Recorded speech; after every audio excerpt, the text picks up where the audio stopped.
አድናቂ ነኝ ብሎ አቀፈኝና ሁለት ስልክ ነው ያለኝ ሁለት ስልክ ነበር ማለት ሁለት አፓራትስ እሺ ከዛ የተችና ትንሽዬዋ ስልክ አለችኝና በተቹ አውርቼ ብዙ ጊዜ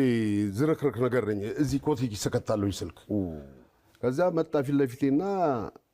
በጣም ነው ማደንቅ ምናምን ብሎ አቀፈና ሳመኝ እሺ ልጁ ለካልፎኛል በዛ ሰዓት የኛው ስልክ ማለት ነው አድናቂው ልክ ሳይ የለም ስልኩ ብዙ ባጠገቤም አረባካችሁ አሁን አቅፎ ሳመኝ አይታችሁታል ማን ነው ይበል አረባካችሁ እንደውም አንዳንዱ ያስኩኝ ጃኬቱ የተመሳሰለብኝ አንተ ነህ እንዳፋ ያሳምከኝ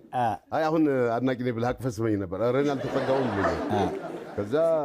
መጨረሻ ላይ ደወልኩ ስደውል በእናት የሥራ ስልክ ነው በፈጠረ እኔ ብሩ ልስጥህ ሸጠኸው የምታገኘውን ብር ልስጥህ እና መልስልኝ አልኩት ከዛ እሺ በቃ እሺ መልስልሃለሁ እሺ የት ላግኝህ አልኩት ከዛ የሆነ እንትን ጋር ተክለ ሃይማኖት አደባባዩ ጋር ፎቅ አለ የኪራይ ቤቶች ፎቅና በቃ እዛ ነኝ ያለሁት እና እዛ ምናምን አለኝ እሺ አልኩ ወጣሁኝ እዛ ድረስ ስደርስ ለባርክ ራሴም እንዴት እንደተሸወድኩ በቃ ደንግጫለሁ ተናድጃለሁ ምናምን ወደ ላይ ወጣለኝ ወደ ፎቅ ሁለተኛ ፎቅ እሺ ከዛ እሺ ሁለተኛ ፎቅ ላይ ወጣሁ አልኩት